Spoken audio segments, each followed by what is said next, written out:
कैलाश चौधरी की गाड़ी पर पथराव का मामला सामने आया है। बताया जा रहा है कि बायतू आए बेनीवाल ने मंत्री हरीश चौधरी के खिलाफ एक कार्यक्रम में बयान दिया, जिसके बाद देर रात हरीश चौधरी ने हनुमान बेनीवाल और कैलाश चौधरी की कार पर पथराव कराया है और ये आरोप हनुमान बेनीवाल ने लगाए। इस दौरान पुलिस ने समर्थकों को वहां से खदेड़ दिया, जिसके बाद हनुमान बेनीवाल ने मंच से खुली लड़ाई का ऐलान कर दिया। बेनीवाल ने कहा है कि हरीश चौधरी को चैलेंज देता। उन्होंने कहा कि हरीश जी, हनुमान जिसके पीछे पड़े उसे दिन में तारे दिखाते हैं। बेनीवाल यही नहीं रुके, उन्होंने ये भी कहा कि चाहे राजस्थान में खून की नदियां बह जाए, लेकिन मैं अब अपनी बात से नहीं हटूंगा।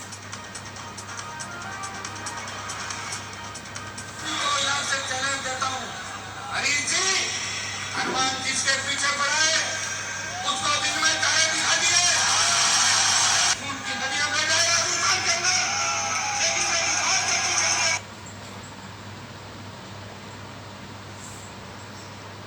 जहां एक और आरोप लगा है हरीश चौधरी पर कि उनकी शहर पर ही इस तरह की घटना को अंजाम दिया गया। और चलिए, केंद्रीय मंत्री कैलाश चौधरी हमारे साथ जुड़ चुके हैं फोन लाइन पर, उनसे बातचीत कर लेते हैं। कैलाश जी, बहुत बहुत स्वागत है आपका जी राजस्थान पर। जो कुछ घटनाक्रम कल देर रात घटा था, उसके बाद हरीश चौधरी पर बेनीवाल जी साफ तौर पर निशाना साधते हुए, आरोप लगाते हुए नजर आ रहे हैं। क्या कहेंगे इस घटनाक्रम पर, आपकी राय?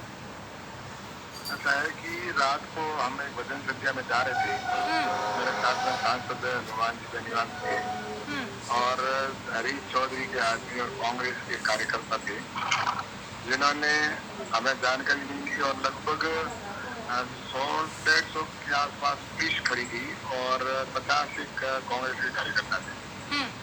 उन्होंने हमला किया और पुलिस की शेयर में किया, पुलिस साथ में खड़ी रहकर और हमला किया और हरीश चौधरी इसका पूरा मैनेजमेंट कर रहा था। यहाँ तक कि इसमें अशोक गहलोत की भी भूमिका हो सकती है, क्योंकि प्लानिंग से और हमारे ऊपर पत्थरबाजी भी हुई और फायर भी हुई।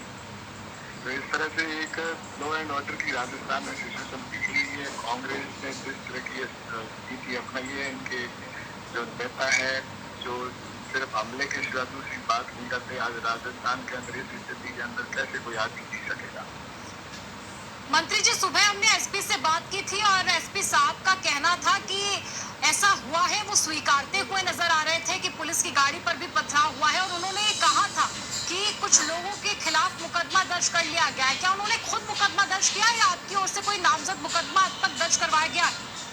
अभी हमने मुकदमा दर्ज नहीं करवाया है, अभी मुकदमा तो प्रशासन ने किया होगा, मैंने जानकारी नहीं है। लेकिन इस तरह से पुलिस की मौजूदगी के अंदर उन्होंने हमला किया जानबूझकर, कोई कारण नहीं। अगर कोई बड़ा कारण हो तो बात हो ना, तो हमें जानकारी, हम तो हमारे रास्ते से वहाँ पर प्रदर्शन देना चाह रहे थे और इस तरह से हमला करके और राजस्थान के अंदर जिस तरह की सिचुएशन को बिगाड़ने की कोशिश कर रहे हैं, ऐसा हमारे पास में कभी नहीं हुआ, पहली बार ऐसी घटना हुई जिसकी मैं करता हूँ। बिल्कुल, एक सांसद और केंद्रीय मंत्री की सुरक्षा में इस तरह की चूक होना बहुत ही निंदनीय है, चाहे वो बात खाकी की हो या फिर इन कार्यकर्ताओं की इस हरकत की हो जो कि कांग्रेस के बताए जा रहे हैं। लेकिन सर, एक दूसरा पहलू भी, इस तरह से तमाम कार्यकर्ताओं के बीच एक कार्यक्रम में हनुमान बेनीवाल जी कहते नजर आ रहे हैं कि हनुमान जिसके पीछे पड़ा उसे दिन में तारे दिखा दिया, और ये बात भी उन्होंने यहाँ पर कही कि चाहे खून की नदियां राजस्थान में बह जाए, लेकिन मैं अपनी बात से पीछे नहीं हटूंगा। ये कहाँ तक सही है?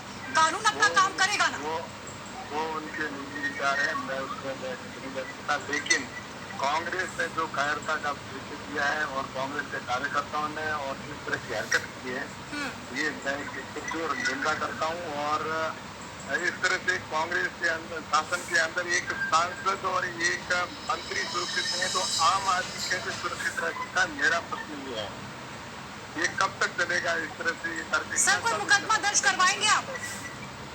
हम इसके बाद में संगठन में विचार करके और उसके बाद में तय करेंगे कि हमें क्या करना है।